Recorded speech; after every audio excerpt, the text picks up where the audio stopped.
My name is John Sovey, and welcome to Art and Design. Today, our guest is Joe. Thanks for coming on the show. Oh, thanks for having me. Happy to be here.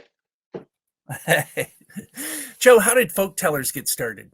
I came across this old legend about the Red Dwarf of Detroit, the Nain Rouge, that when the French settled Detroit, they had brought this legend over with them, and the Nain Rouge was this red dwarf that appears as a harbinger of doom just before bad events. And I was born and raised in the area, and I'd never heard of it, and I was like, wow, like this is really cool. And I started asking other people, I'm like, have you ever heard of the Nain Rouge? And people looked at me like, what are you talking about? No, I've never heard of such a thing. So I started to go deep and research that this legend was over 300 years old, and there were bits and pieces throughout history. So people had seen this creature. It was reported in the Detroit News, and they'd seen it at battles and during the riots, and during winter storms. Like so, the uh, the legend as it stood was this little dwarf appeared as a harbinger of doom just before bad events. So I thought, wow, we were in the middle of a really, really bad event. And I thought, well, I have some time. So how cool would it be to resurrect this legend and modernize it and bring it back to life? So uh, I wrote the first story that, did really well. I went and started doing more search of folklore and legend around the world, and it was everywhere. So like the idea that there were these hidden stories that either were lost to history or were trapped in the region because they were so regional. Uh, they were everywhere, and that's what really became the spark for this larger storytelling universe that I called the folktellers, and folktellers universe. The folk tale that you're talking about with Nain Rouge is a book as well with you, right? Yes, yeah. So it started out. It was one book that told the story of the Nain Rouge, and then it ended up being a trilogy. So I kind of expanded it where the Nain Rouge kind of got out of the city and then started causing trouble all over the world.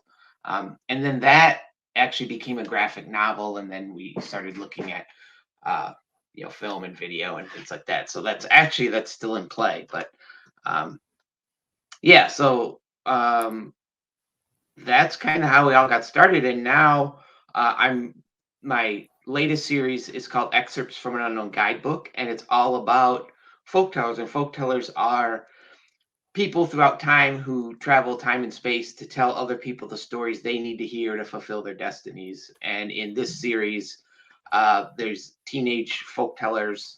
It's a coming of age story, and they're chased by these shadows that begin to manifest as creatures from myth and legend around the world. And they're all chasing after this master guidebook that's been missing for 1,000 years. And uh, whoever gets there first controls the universe. So that's the narrative arc. It's having a lot of fun with that, and that's becoming a live action and animated series. And so yeah, but it all started with just a little dwarf in Detroit. Well, so under the umbrella of Folktellers, can you tell us what studio profile is or portfolio is? So right now we've got our guidebook series, excerpts from the unknown guidebook. We still have the Nain Rouge, like this is under the studio that we started. We have uh, a science fiction thriller called The Legend of Anikan that we're currently producing. And one of our co-founders, Steve Sadler, wrote a book called Jack's Metal. His great uncle was the goalkeeper for the FA Cup winning team, this little town in Barnsley in England, because Steve's British, um, and he holds the FA gold medal. That's the only one left. It was like in 1912 that this little town won, and so Steve did a story on that. So we're producing that as well, and we keep on taking more IP. I mean, really, the Folkteller Studios, it's all about storytelling. It's family entertainment. So we're all about great storytelling for families and kids of all ages. I know when we talk about storytelling too, you have under the umbrella again Story Activate, which is a service you provide, right? Mhm. Yeah, so story activate is again like, everything we look at is through the lens of story. So, we actually work with corporations and businesses to do corporate storytelling and story. So, what Story Activate is, it's the process of how you tell a great story, whether you're doing it for entertainment, whether you're doing it for business. And I think it's important to note that, in the storytelling lens that we have at Folkteller Studios, it's what we call a transmedia lens because what we try to look across media. And so when you're telling a story, you're not just thinking of the output. You're not just thinking of, okay, well, this is going to be a book, or this is going to be a video, or this is going to be a game. You're really focused on the story, knowing that this story could be told across all those medium. And when you change the medium, you change the dynamic. So, our lens is looking holistically at, what that story is, because depending on the medium that you're telling that story through, you change the way your audience is going to interact with it. So we take all those things under consideration in that story craft phase when we're actually crafting the story. And then the third phase is the activation stage. So how are you communicating and sharing that story out? What is your plan? What is your campaign? And whether it's an entertainment property, because we have to do this for ourselves with the intellectual property that we work with, and that we also do this for our clients. It's like, okay, so now how are you communicating it? So, a potential client, how would they approach you? What's the best way to approach Folktellers with one of their projects? Hmm, that's a good question. We don't have like a sales team. It's mostly through network and referral. I mean, people see our entertainment work and they go kind of find, they say, oh wow, you're actually doing this for in the business world too. So really all of our business has just come through network and referral. We'll work with, because typically like the work that we do, you'll find it's like what an agency would do. So we actually work with a lot of agencies and marketing firms, and kind of augmenting them on the storytelling side. And then we have clients that we work with directly. So I mean, we're not hard to find, and we're always busy. So it's not like I don't know. The referral network has worked out great for us. I mean, we've been on the commercial side. We've been doing this for a couple years.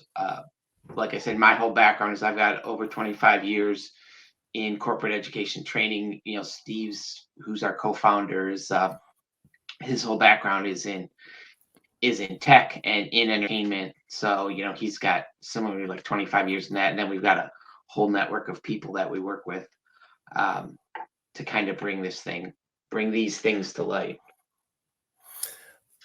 So, Joe, can you tell us what type of events does Folktellers do? Ooh, that's a good question.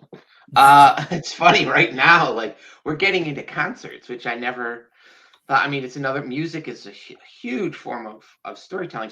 So what we started to develop as a streaming series has now, because there's such the strong music component, and now we have a chance to resurrect all these artists' catalogs through the series. It's become a concert series. So we're putting together a concert series that we're actually launching in the fall. That'll tell the story of the Chitlin Circuit and Gorgeous George and some of these artists. And yeah, it wasn't something that we had planned on doing right out of the gate, but there was such an interest in the story uh, that people came to us and said, "Hey, this would you be interested in working with us on this?" So it's kind of blossomed into that, which is what I find really fascinating. Is that is really indicative of the power of storytelling. Like if you have a great story, it can be told in so many ways, and people get engaged with it, and will take it in different directions that maybe you didn't even expect. Now, also, you work in documentary film, right?